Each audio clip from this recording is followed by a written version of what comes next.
Wara 21 siegħa ta' summit tal-Kunsill Ewropew, il-mexxejja Ewropej qablu fuq il-ftehim li sal-2030 l-emissjonijiet marbuta mat-tisħin globali se jonqsu sa 55%.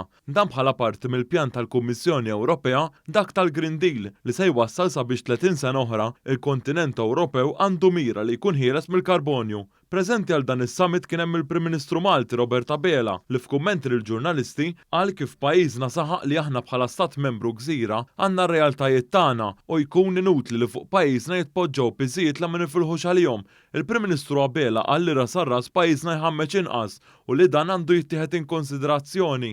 Imma għamilna b'mod b'saħħtu l-punt li aħna bħala stat membru gżira li żar stat membru għandna r-realtajiet tagħna u jkun inutli li jitpoġġew fuqna piżijiet illi ma nkunux nifilħu għalihom fil-waqt li qbilna mat-tnaqqis fir-rata tal-emissjonijiet għedna wkoll illi aħna per capita ġifieri ras imbras l-inqas pajjiż illi nħammġu u insistejna li dak jittieħed in konsiderazzjoni.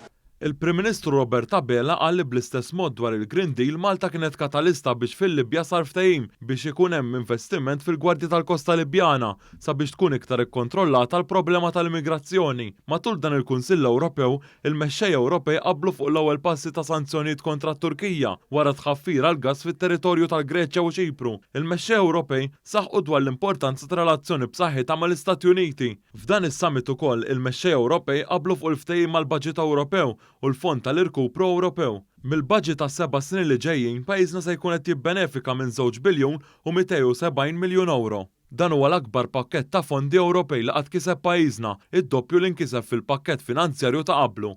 Dan il-ftehim intlaħaq wara li kien hemm kunsens dwaru f'Lulju li għadda, iżda l-Polonja u l-Ungerija immexxija mill-Grupp tal-Partit Popolari Ewropew li għamel parti minnu l-Partit Nazzjonalista bdew jeddu li jużaw il-vito tagħhom biex jimblukkaw il-vot. Dan hekk kif l-Unjoni Ewropea bdiet tiddiskuti mekkaniżmu sabiex l-istess Unjoni Ewropea twaqqaf il-fondi lil pajjiżi li ma jħarsux lejn is-saltna ta' dritt. Kien hemm ftehim ukoll li konna wkoll katalisti fih fejn il-kunċett tas-saltna ta' dritt ġie marbut mal-mod ta' kif ser isir id-disbursement tal-fondi Ewropej hemmhekk ukoll intlaħaq ftehim wissa kburi li nistgħu nibdew bid-disbursement tal-fondi bl-infiq tal-fondi sabiex ikun jista' jgawdi b'mod ġenerali l-poplu Awċi u Malti kollu.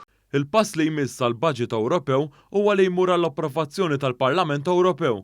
Suġġett ieħor diskuss kien il-pandemija fejn Dr. Abela qal kif wara d-29 ta' Diċembru il-vaċċin tal-COVID-19 se jkun qed jiġi awtorizzat fejn imbagħad jibdew jitqasmu d-dożi għat-tilqim għal kulħadd. Fl-aħħar hemm id-dawl wara tant xhur fejn iva rajna dlam.